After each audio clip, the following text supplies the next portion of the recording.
தற்போதைய மற்றொரு அண்மை செய்தியை பார்க்கிறோம். வக்ஃபு மசோதா தொடர்பான நாடாளுமன்ற கூட்டுக்குழுவிலிருந்து எதிர்க்கட்சி உறுப்பினர்கள் சஸ்பெண்ட் செய்யப்பட்டுள்ளார்கள். எதிர்க்கட்சிகளின் கடும் எதிர்ப்பை தொடர்ந்து வக்ஃபு மசோதா தொடர்பான நாடாளுமன்ற கூட்டுக்குழு கூட்டம் இன்று மீண்டும் நடைபெறும் என்று அறிவிக்கப்பட்டது. இந்த நிலையில் எதிர்க்கட்சி உறுப்பினர்கள் அந்த கூட்டுக்குழுவிலிருந்து சஸ்பெண்ட் செய்யப்பட்டிருப்பதாக அண்மை செய்தியை பார்க்கிறோம்.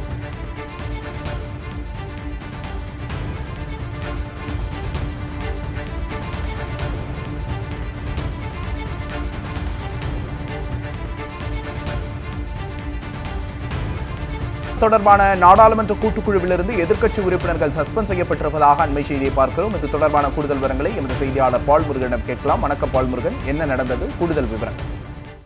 வக்ஃப் மசோதா தொடர்பான நாடாளுமன்ற கூட்டுக்குழுவில் தற்போது எதிர்க்கட்சி உறுப்பினர்கள் சஸ்பெண்ட் செய்யப்பட்டிருப்பதாக தகவல்கள் வந்திருக்கின்றன.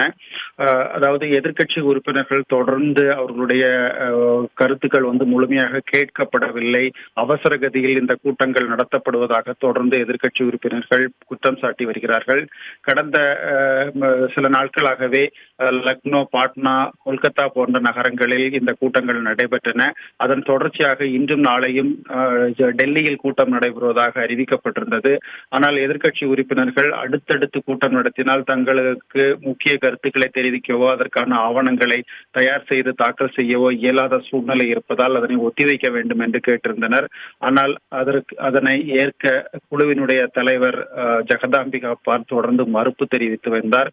இதற்கிடையே இன்றைய கூட்டம் நடத்தப்பட்டது. கூட்டத்தில் பல்வேறு உறுப்பினர்கள் பல மாநிலங்களுடைய கருத்துக்கள் முழுமையாக கேட்கப்படவில்லை, குறிப்பாக ஜம்மு காஷ்மீர் உள்ளிட்ட பல மாநிலங்களினுடைய கருத்துக்கள் கேட்கப்படவில்லை என்று ஒவாசி குற்றம் சாட்டினார். அதே போன்று மேலும் பல உறுப்பினர்கள் தொடர்ந்து அவசர கதியில் கூட்டம் நடத்தப்படுவதற்கு எதிர்ப்பு தெரிவித்தனர்.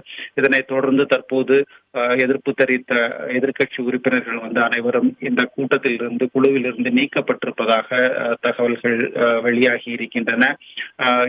ஏற்கனவே இந்த மசோதாவை அவசர கதியில் இந்த ஆய்வை முடித்து வரும் பட்ஜெட் கூட்டத்தொடரில் மசோதாவை தாக்கல் செய்து நிறைவேற்றுவதற்கு ஒன்றிய அரசு தயாராக வருவதாக எதிர்க்கட்சிகள் தொடர்ந்து குற்றம் சாட்டினர். இதற்கிடையேதான் தற்போது எதிர்க்கட்சி உறுப்பினர்கள் குழுவில் இருந்து சஸ்பெண்ட் செய்யப்பட்டதாக தகவல்கள் வந்திருக்கின்றன. வக்ஃபு மசோதா தொடர்பான நாடாளுமன்ற கூட்டுக்குழுவிலிருந்து எதிர்க்கட்சி உறுப்பினர்கள் அனைவரும் சஸ்பெண்ட் செய்யப்பட்டிருப்பதாக தகவல் வெளியாகி இருக்கிறது. பின்னணி விவரங்களை எமது செய்தியாளர் வழங்க கேட்டோம்.